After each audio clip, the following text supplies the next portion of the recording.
vamos a seguir por los libros poéticos. La vez pasada vimos los libros que hablan de historia y nos vamos a dar cuenta que la poesía tiene sus particularidades, sobre todo a la hora de interpretar, de hacer la exégesis de un pasaje. Obviamente no va a ser igual cuando tomamos algún pasaje que hable doctrinalmente como el Nuevo Testamento o histórico como el Antiguo Testamento. Los libros poéticos o los pasajes poéticos, vamos a ver que no hay solamente libros, sino pasajes poéticos, van a tener su diferencia en la interpretación. Nos vamos a centrar mayormente en los salmos. Vamos con una definición de la literatura poética. La literatura poética compone una parte considerable de la escritura, especialmente en el Antiguo Testamento. Así que necesitamos entender las reglas para interpretar poesía y especialmente para interpretar poesía hebrea, que es distinta, ¿no? Encontraremos este tipo de literatura en canciones, oraciones de alabanza y oraciones de lamento. Como puedes imaginar, una enorme concentración de poesía se encuentra en los salmos, pero realmente está en toda la Biblia. Nosotros encontramos, aparte del libro de Salmos, encontramos como si fueran salmos intercalados, tenemos cánticos, cuando nosotros vemos que, por ejemplo, hay un cántico de la hermana de Moisés, hay un cántico de María en el Nuevo Testamento, son también partes o porciones poéticas dentro de otros libros que son de otro género. Pero vamos a concentrarnos en el libro por excelencia poético, que es el libro de los Salmos. El libro de los Salmos, podemos decir que, ¿qué son los salmos? Bueno, los salmos son una colección de cánticos hebreos y oraciones que originalmente se recopilaron para ayudar al pueblo de Dios a dar adoración y alabanza a su Dios. Son como nuestros himnos y canciones en el día de hoy. Aproximadamente por 1500 años, o sea, desde el primer salmo al último, no en el orden cronológico que tenemos en el libro de Salmos, por 1 milenio y medio se han escrito salmos, se han recompilado estos salmos. Por ejemplo, uno de los primeros es el Salmo de Moisés, que es el Salmo 90, que dio por así inicio a lo que es el tema de todo lo que es poesía en el Antiguo Testamento. En el libro de Salmo tenemos 150. Algunos se preguntarán, ¿son en orden cronológico? No, no son en orden cronológico. ¿Tienen algunas particularidades de su agrupación? Sí, pero no vamos a hacer un análisis exhaustivo ahora del libro de los Salmos, simplemente clasificar lo que es útil para nosotros para la interpretación de los mismos y no tanto en la clasificación que hay primero, segundo, tercero, cuarto libro de los Salmos, ¿sí? Entonces, aquí tenemos algunas de las categorías de los Salmos que, digamos, hay un subgénero y vamos a explicar un poquito cada uno de estos subgéneros que tienen una intención o enfoque específico, depende del salmo que tomemos. Bueno, hay salmos que son, digamos, de este género o subgénero mesiánico.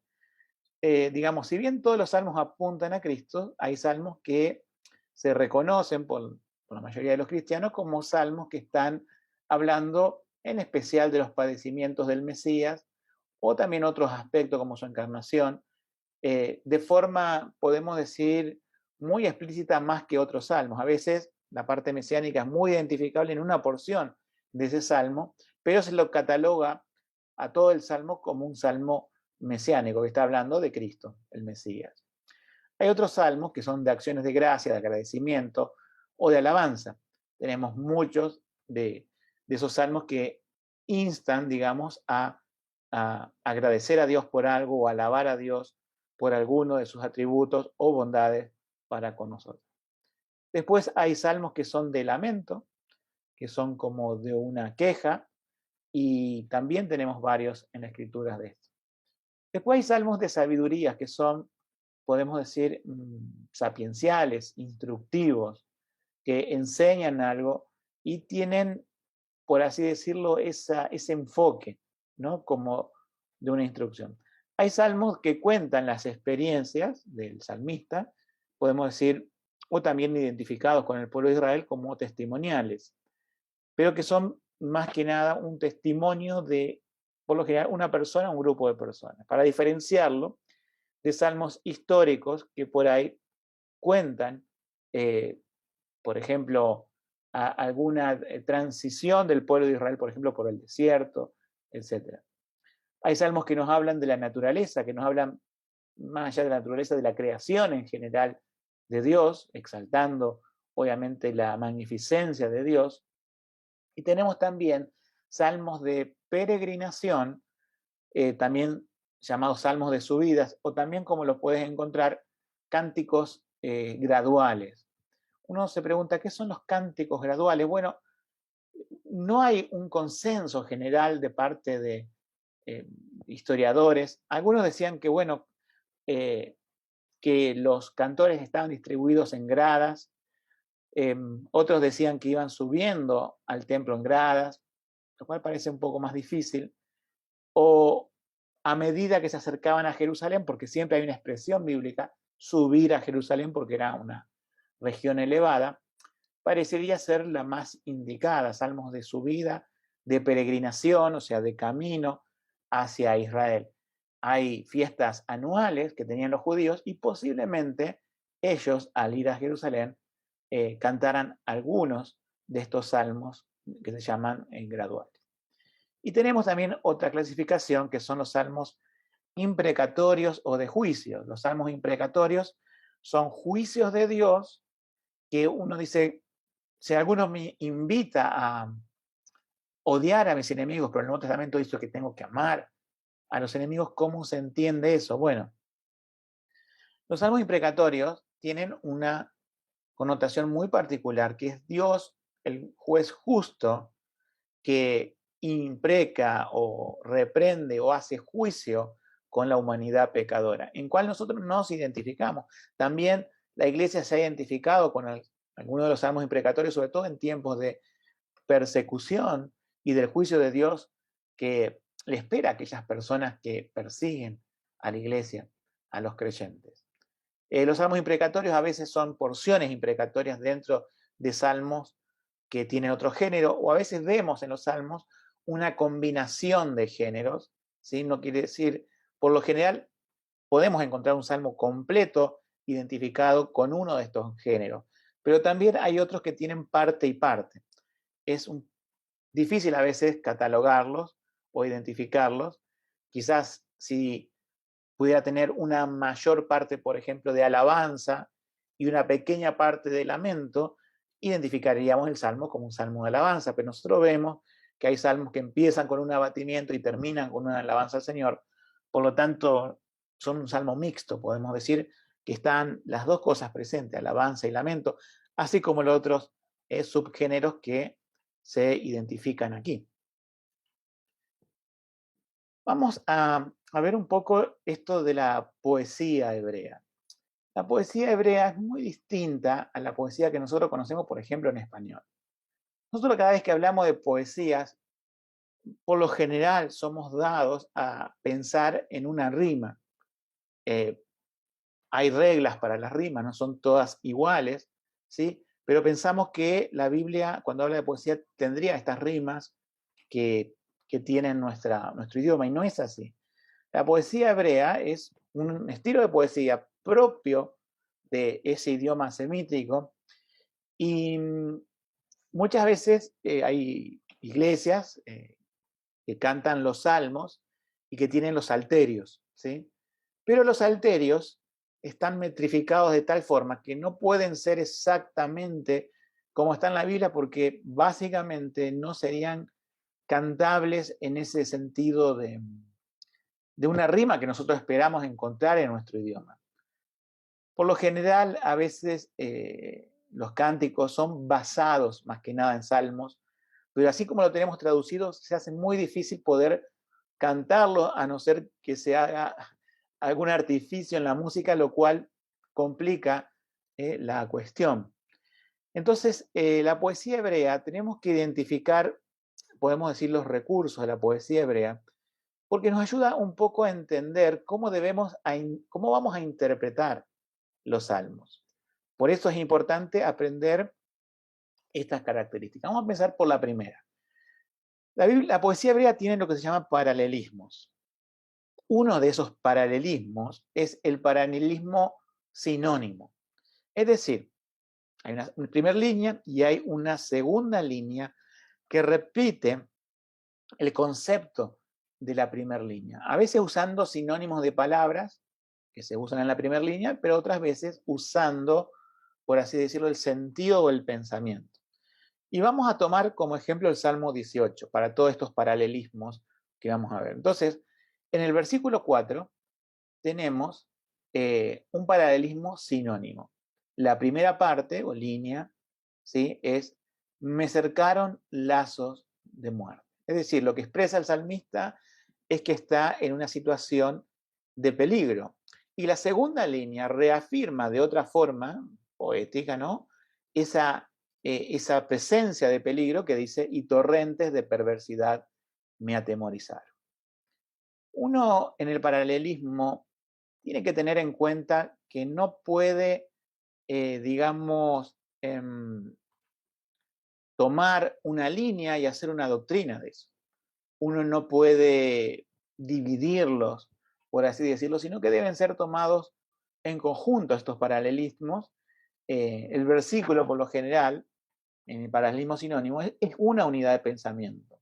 Pero también, como vamos a ver después, a diferencia de otros pasajes de la Biblia, el versículo tampoco se podría tomar muy, muy aislado, sino que tendría que ser parte del Salmo, que ahí sí está definida toda la unidad de pensamiento general y no como otros libros de la Biblia donde hay una secuencia de capítulos, donde recuerden que la Biblia no viene dividida en capítulos originalmente, sino que el hombre ha hecho eso, pero los salmos sí vienen divididos en salmos con números, ¿sí? Entonces, primer paralelismo, un paralelismo sinónimo, donde la línea A y B, o sea, primera y segunda línea, son una reafirmación, por eso es sinónimo, del mismo pensamiento. Vamos a otro tipo de paralelismo. Vamos al paralelismo antitético. Esto es no solamente propio de los salmos, sino también del libro de Proverbios sobre todo. Esto es cuando la segunda línea presenta un concepto opuesto a la primera línea. Por ejemplo, acá en el Salmo 18, en el versículo 27, tenemos la primera línea: porque tú salvarás al pueblo humilde. O sea, la connotación es positiva. Dios va a preservar, va a salvar al pueblo que está humillado delante de él, pero en la segunda línea está hablando: y humillarás los ojos altivos. Esta es la acción de Dios para reprender la soberbia del hombre. Entonces, en la línea A hay un sentido positivo y en la línea B hay un sentido negativo. Esto mismo se repite, como dijimos, en los proverbios, sobre todo se llaman proverbios antitéticos, pero es un recurso de la poesía hebrea que se da también, obviamente, en los salmos. Por lo tanto, también se debe tomar siempre el conjunto del paralelismo para entender. Siempre pone la Biblia para contrastar, así como está en el libro de Proverbios, lo que es el justo y lo que es el impío. El que está, por así decirlo, humillado, alineado con Dios, y el que está como enemigo de Dios. Sabemos que para estar del lado de Dios debemos ser reconciliados a través del Señor Jesucristo. Cada vez que uno ve esta antítesis, podemos decir, en la poesía hebrea, y uno se identifica con la parte positiva, es gracia a la redención que Dios obró en nosotros a través de que hemos creído por la fe en Cristo y nos hemos arrepentido de nuestros pecados.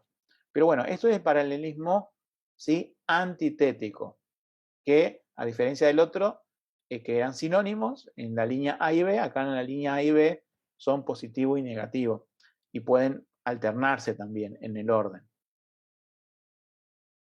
Vamos a ver otro paralelismo que es sintético. ¿Cuándo ocurre el paralelismo sintético? Bueno, ocurre cuando una línea poética, podemos decir, si leemos la primera línea poética, se basa en otra línea poética, pero estas no están relacionadas como paralelismo sinónimo, que ya lo vimos, o antitético. O sea, hay una relación entre A y B, o sea, primera y segunda línea, pero no necesariamente son sinónimos, para entenderlo. ni tampoco son necesariamente contradictorios, o sea, antitéticos.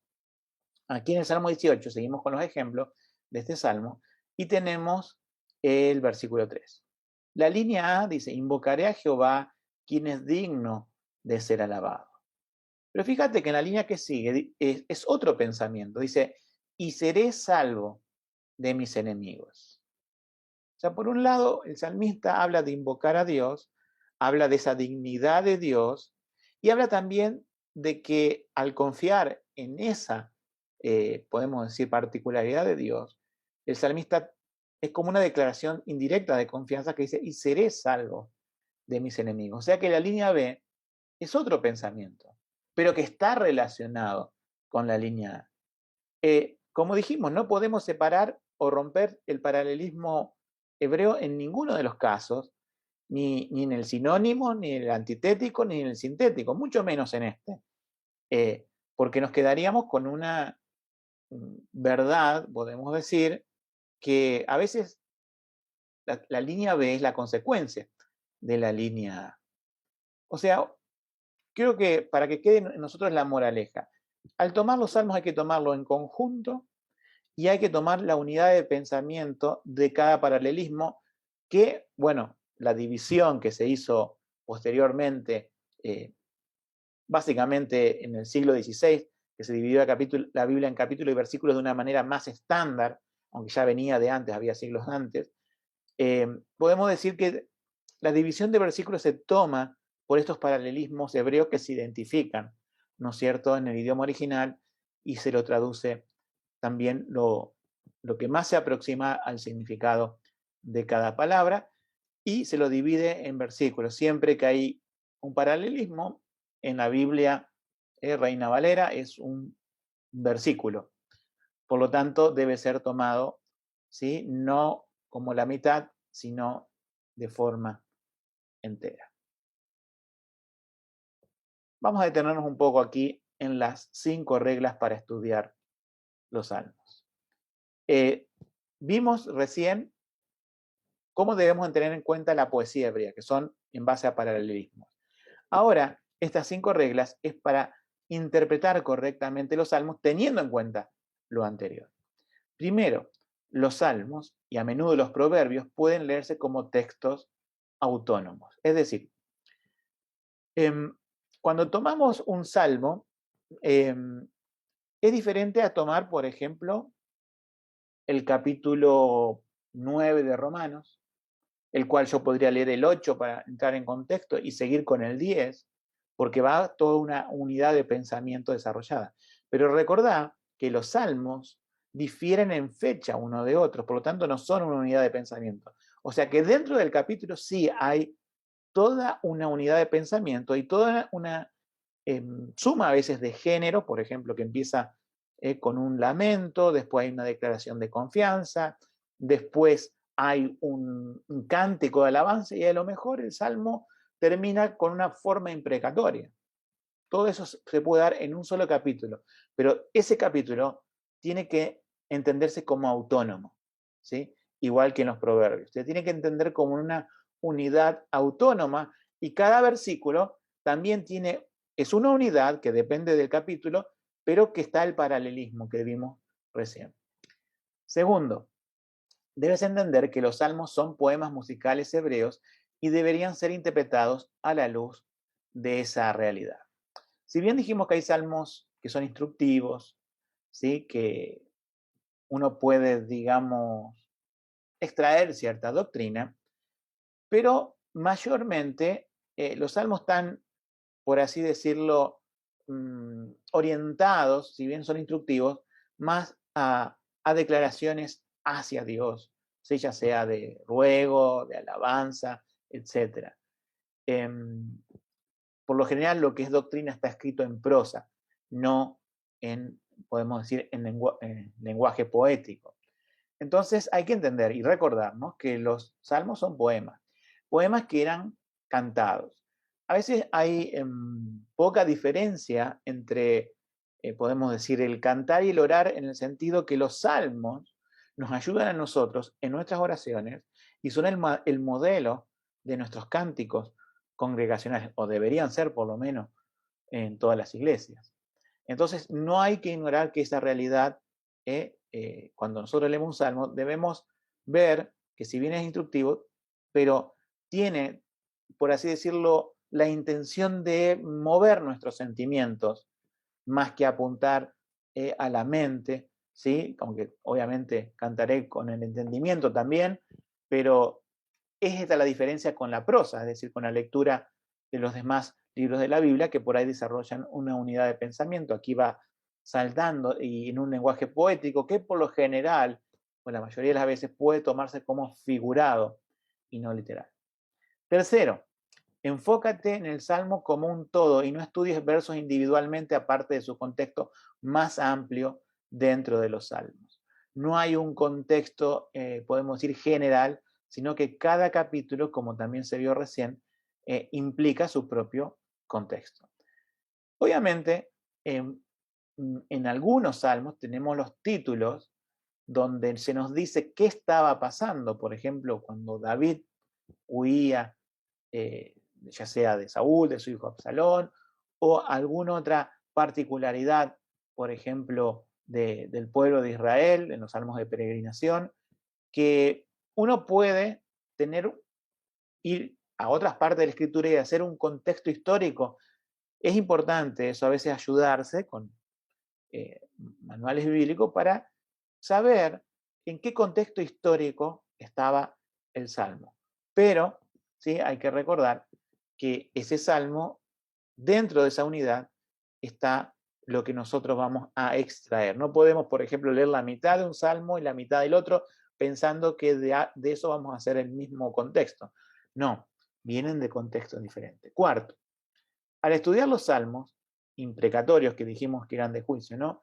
Debes comprender que las declaraciones sobre odiar a los enemigos de Dios no violentan nuestros mandamientos bíblicos de amar a nuestros enemigos. No es una contradicción que un salmo diga que odio a mis enemigos perfectamente con lo que Jesús habla de amar a los enemigos.